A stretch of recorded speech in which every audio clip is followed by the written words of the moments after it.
Jared, you weren't on the show last week. Andy and I talked a little bit about Sting's career, kind of previewed his match with the Young Bucks, which we'll recap that in just a little bit when Andy joins us. But Jared, last week, I feel like we did not do a great job of giving Sting his flowers, paying tribute to the man and what he has meant for this business. So that's what we're going to do here tonight, and I'm so glad that you're able to be on here to recap it, because, man, me and you, as we talk about on the show all the time, go way back, growing up watching wrestling together, and, man, the Stinger was a big part of that. Yeah, man, I remember when the only time that I could get actual, wrestling VHS tapes of actual pay-per-views, a lot of times were at flea markets, and they were the WCW tapes. Yep. And I remember buying one in particular, and it was like a Starrcade. You probably know the one, but it was, I think, Starrcade with Flair versus Sting. Maybe did that happen? That would have been. Am I thinking of a different pay-per-view? So you're probably thinking. So Great American Bash is when Sting won the title from Flair. And then Starrcade 90 was when Flair dressed up like the Black Scorpion and they had the cage match. And then I'm trying to think of the pay-per-views that they wrestled. I know they wrestled at Clash of Champions, which you wouldn't have had that VHS. I'm sure I'm blanking on something. So yeah, okay, I know what you're talking about. I think it may have been this one, Starrcade 95, there was Sting, Luger, and Flair had a three-way, and the winner faced Savage for the title. It could have been what you're talking about. But, those guys went round and round so many times at so many pay-per-views, it's hard to keep track. Yeah, I have a picture in my mind, and maybe it is Clash of Champions or something, but it seemed like Sting had on black and green and it's just I can picture in my mind. Anyways, the black and green and white would have been Starrcade 90. Starrcade 90. Okay. Yep. These matches, man, with him and Flair, I just remember watching so many times. I remember watching Clash of Champions live and seeing, of course, him and Flair wrestling whoever they wrestled.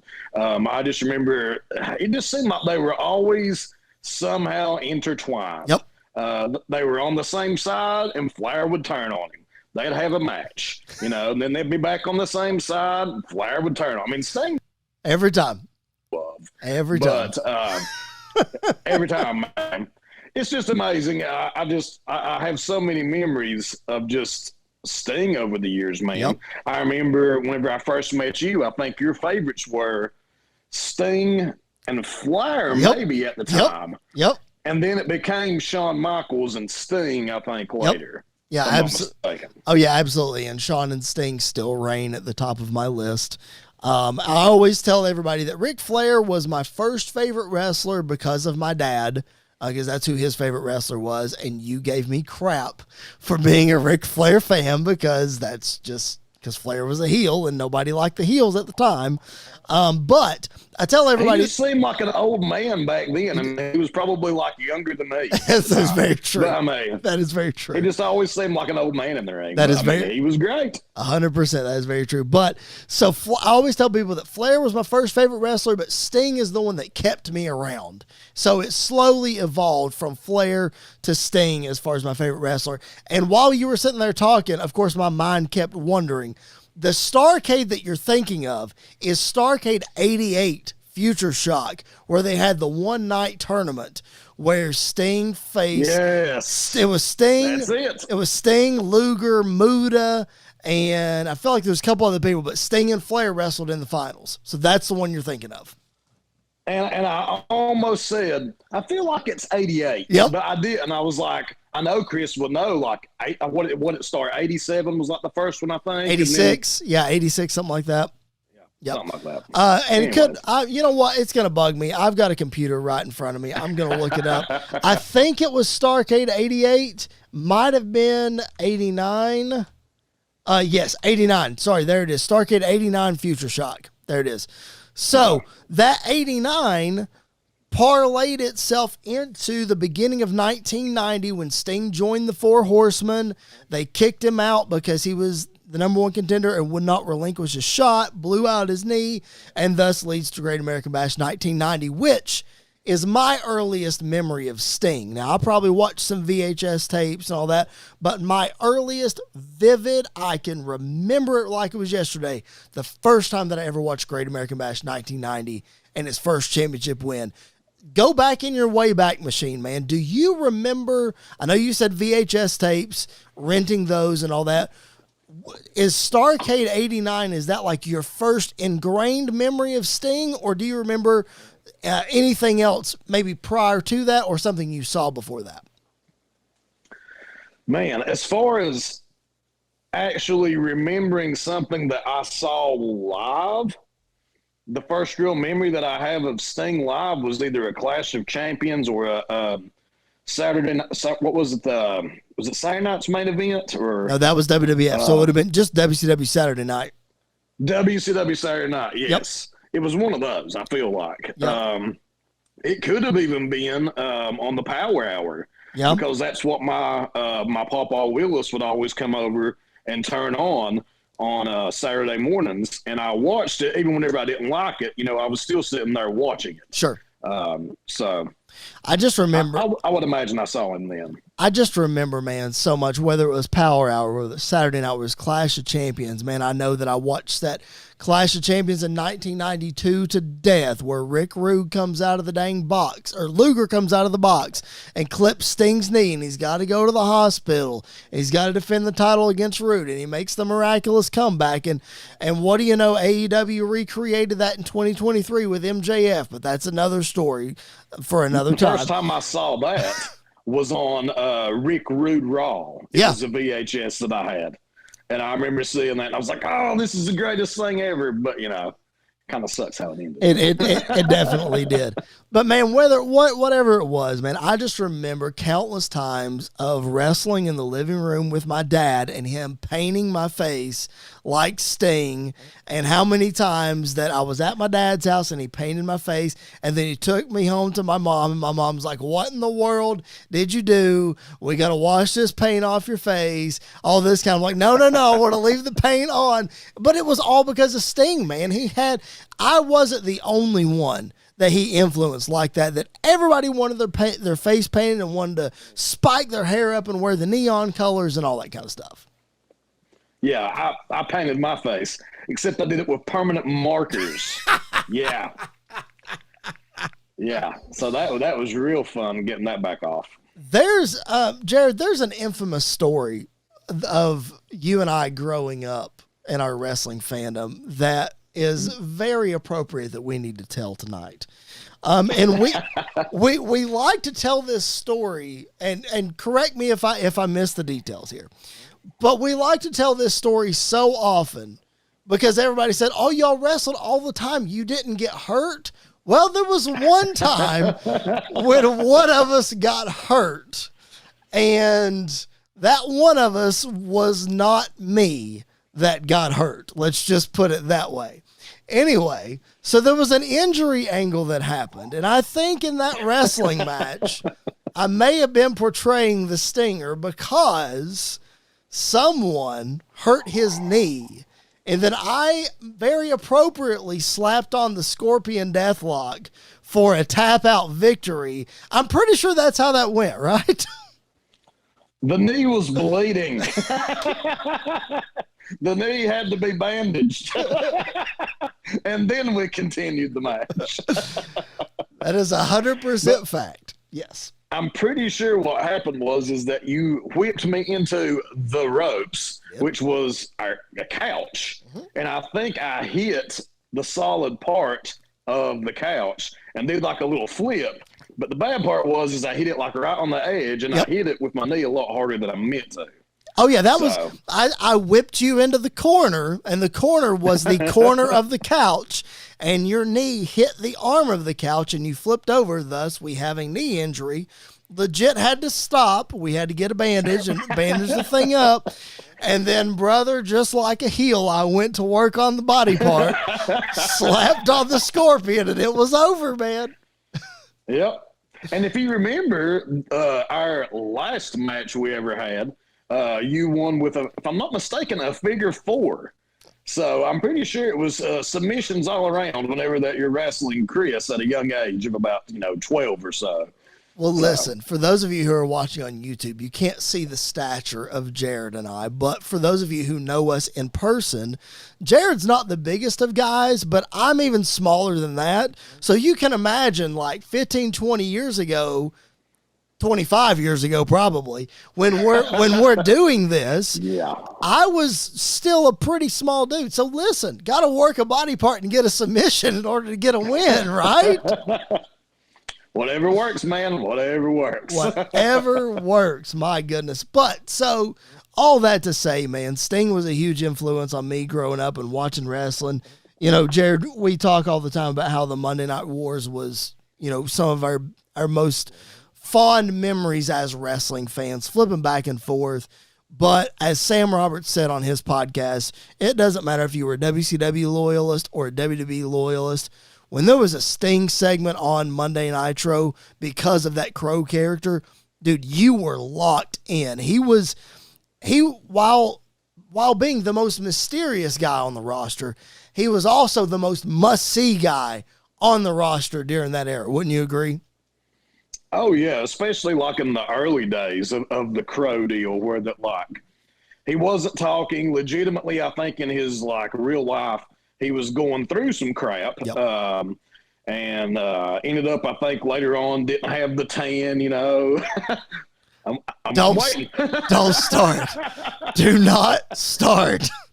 But whatever it was he was going through, man, during that time, his character just seemed like extra dark. Yep. And I dug it, man. I mean, other than The Undertaker, nobody's ever seen that dark, in my opinion.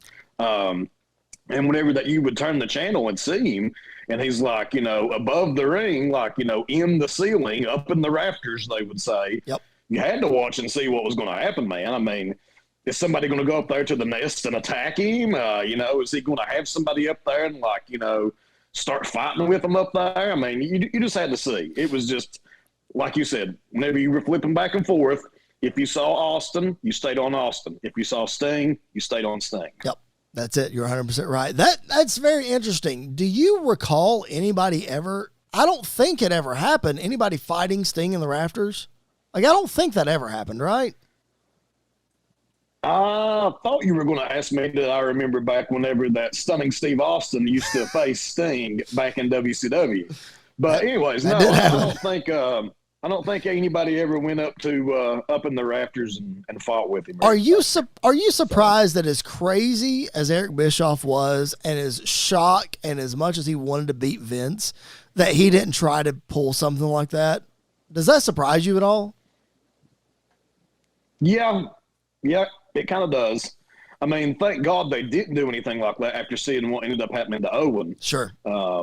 We definitely wouldn't want to look back and think, oh my God, they took even more risks. Right. But I am surprised with everything that they did during that time, that wasn't something that it popped into my mind. Sure. So, it had to pop into somebody else's mind hey, can we do that? Yep. So. Yeah, for sure. Man, one of the, we've talked on this show about how Sting is one of my absolute favorites. I mean, top 2, him and Shawn. I mean, that's where it is. Where does he rank amongst your favorites? I'm really trying to think, man. I guess over the years, which I've told you, Undertaker's my favorite. Yes. And after that, it would probably be Brock Lesnar, which is weird given. Right, that's true. After that, I could almost say it would either be Sting or Flair. Maybe, Austin. A tie for number 3. Austin, I think, would be after Sting. Okay. On my list. I love that. So Sting, huge influence on us. Huge influence on so many, whether it was you first learned about Sting when he was the Server Sting or the Crow Sting, or he moved on to TNA and was a Joker Sting. Like Andy, who said last week, his first exposure to Sting was in TNA, which he's the young buck. I'll give him a pass, but it just baffles my brain. But Yep. all that to say, man, when I look back on Sting's career, it's a blessing and a curse. And I want to get your thoughts on this, because it was a blessing because Sting, everybody says, and they call him the franchise of WCW, because he was there for so long. And he was the one guy that wasn't going to go to WWE. And he still didn't go to WWE for 13 more years after WCW closed. So he was the franchise guy. That's the blessing of it, because he's the face of the company. The curse of it is, I feel like Sting got gypped on a lot of great opponents and great opportunities for great matches. Yes, he had Flair, like you talked about earlier, that he worked with, and that was great. Yes, he had Big Van Vader, who he had an incredible feud with in the early 90s. One of, if not Sting's best opponent. You can argue Flair, but whatever. And, of course, Rick Rude. And you had Rick Rude. That's who I was getting ready to bring up. An incredible opponent as well. Sting actually wrestled Rick Rude in Rick Rude's last match where he broke his back. Then you have Lex Luger, where Sting was his best friend, and then they went at it. Hogan, you could go back and forth. So the star power, you could say, was there in a way. But, man, look at the WWF roster in the early to mid 90s and in the Attitude Era. Sting missed out on The Undertaker. Sting missed out. You said Stunning Steve Austin. Well, he missed out on the Rattlesnake. Sting missed out on The Rock. He missed out on Shawn Michaels. Yes, he wrestled Bret Hart in 1998 and 99, but you imagine Sting and Bret Hart going at it in 94? Like, come on, dude. 94 Sting and Bret would have just... So, I guess that's the hard thing that I look at with Sting's career is I feel like he would be ranked higher on a lot of other people's list, maybe even Mount Rushmore, if he would have had better quality matches across the board. Or if WCW had beaten WWE. That's true. But with WWE kind of at the helm, yeah, they don't really care a lot about NWA and WCW and all that stuff. Just doesn't really matter to them because it wasn't theirs. Right. And I would imagine that Triple H probably still has that same philosophy because it's business. I would think it's just what they do. Sure. But I completely agree. If you would have had Sting and Bret Hart going at it at an In Your House event, I mean, come on, man. Yeah. Sting and Shawn Michaels, back when Shawn was wearing like the red pants or whatever, the red and like the white. Yep. You put him up against Sting or Surfer Sting. Yep. Oh, man. That's awesome. I mean, a guy that I left out, man, what about Mr. Perfect? Sting and Mr. Perfect in Perfect's heyday? Oh, my goodness. Yeah. So, lots of things that we missed out on Sting. But again, I don't know about you. I know we didn't get The Undertaker. And I know we didn't get Shawn. But I don't think I'd change anything about Sting's career, man. Sting did it his way. He blazed his own trail. And he's one of the greatest of all time. Well, you look at, like, how loyal he has been to different companies. Yep. And then in the end, it paid off for him, man. Look at what Tony Khan gave him. Yep. I mean, he pretty much gave him everything that he could. Now, he could not give him a WWE send-off. Right. But, so, I feel like Sting kind of, you know, after showing loyalty for all those years and doing things the way he did and conducting himself and conducting business the way he did, that he got an awesome send-off, made great money, avoided injury for the most part. Yep. I mean, so I don't see how it could have turned out much better for him. I mean, I completely agree. You think that if he didn't get injured in WWE, maybe he gets the WWE send-off. Maybe that ends up happening. Who knows? Maybe he retires earlier than 2024. But regardless, this past Sunday, his last match. Andy and I are going to break that down in just a little bit when he joins us. But Jared, as we wrap up this perspective and tribute to Sting, it's time to play a little bit of Sting trivia. And as I said last week, I'm asking the questions because not too many people know Sting better than I do. when it comes to wrestling fandom. So That's true. it would be unfair for me to be able to answer the questions for everybody. So I'm going to ask them. I've got 5 questions for Jared and maybe a 6th one if we're feeling froggy for a bonus question. So here we go. This one I think you're going to get. Ready? Here we go. When Sting and the Ultimate Warrior broke into the wrestling business, they came in as a babyface tag team at first, but they quickly switched to being heels. What was their babyface tag team name and their heel tag team name? The only one I know is the Blade Runners. The Blade Runners, that is correct. I'll give you a big... Yeah. The I Blade... did not know the other one. The Blade Runners are the heel team, but the babyface team, the Freedom Fighters, is what they originally came in as. And then they quickly... Never heard that in my entire life. But There you go. I'll take your word for it. Learn something new every day. All right. Sting was no stranger to gimmick matches that WCW and TNA just threw at him. So which of these listed gimmick matches did Sting compete in? Okay, so pick the one that he actually wrestled in. Here we go. Did he wrestle in a coal miner's glove match, a Thunderdome cage match, a Human Torch match, a Doomsday Chamber of Blood match, or E, all of the above? E. All of the above is the final answer? Yes, sir. There we go. He wrestled in all of the above. You said coal miner's glove. I knew that was Jake. Yep. And then you said the Thunderdome, and I was like, oh, he was in that too. Yep. So right there, I knew there was at least 2. Yep. So from there on, I was good, man. The Human Torch match was Vampiro, and that's an era of WCW that we like to forget. And then the Doomsday Chamber of Blood match was in TNA, and it was this big 8-man tag and whatever. But he was in it. There you go. All right. All the Never above. saw that. All right, we mentioned Bret Hart earlier, and what an incredible dream match that would have been for these two to lock up. But both of them famously use the same finishing move. Bret calls it the sharpshooter, Sting calls it the Scorpion Deathlock. But Jared, who used it first? Sting. It was the Stinger, ladies and gentlemen. Okay, so bonus, do you know who suggested that Bret Hart use the move? And this doesn't count against you. I'm just curious if you know. Bret Hart used the move.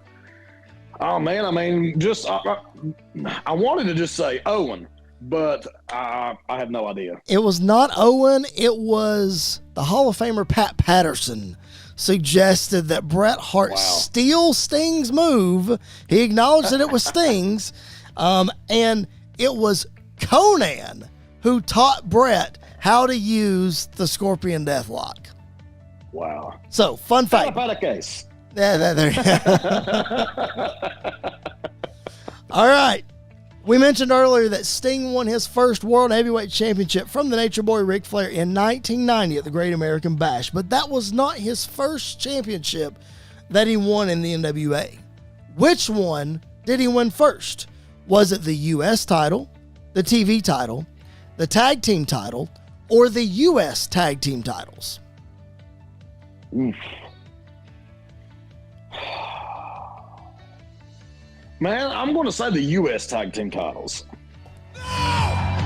No! No! What was it, the TV? It was the TV title. That was my first guess, man. And then, like you said, that U.S. TV or whatever it was, and I was like, that sounds right. You got to go with your gut. It was the TV title. It was the TV title, and he won it, I believe, from Mike Rotunda. So that was his first championship. All right. Fifth. IRS, for all those who don't know. That's right. That's right. Sting dabbled in acting throughout his years, let's say. He was did all kinds of things, whether it was a TV movie or, whatever. But what famous 90s primetime TV show did Sting appear in which he played an evil biker? Days of Our Lives. That is a very good guess. But the answer, I'm glad I got to stump you a little bit, is Walker, Texas Ranger. Wow. I would have thought I would have known that. We gotta love some Walker, Texas Ranger. All right. But I mean, with as much Days of Our Lives as Mama Fanny watched, and that we were forced to watch, For sure. I thought maybe Absolutely. Sting might have popped up on that. Absolutely. All right, bonus question. Let's give Jared a bonus question. This will be fun. And if you don't get it, no pressure. How Sting has the most pay-per-view appearances by any WCW superstar ever? I'm looking for a number here. How many pay-per-view appearances did Sting have? Are you serious? It's a bonus question. It's a shot in the dark. What do you think? Pay-per-view. Pay-per-view appearances. So that does not count like Clash of Champions. It does not count Clash. No, sir.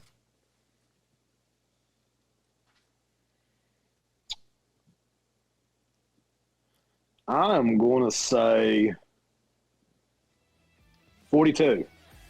99. Oh my God. 99 pay-per-view appearances for the Stinger. Wow. That is impressive. That is so impressive.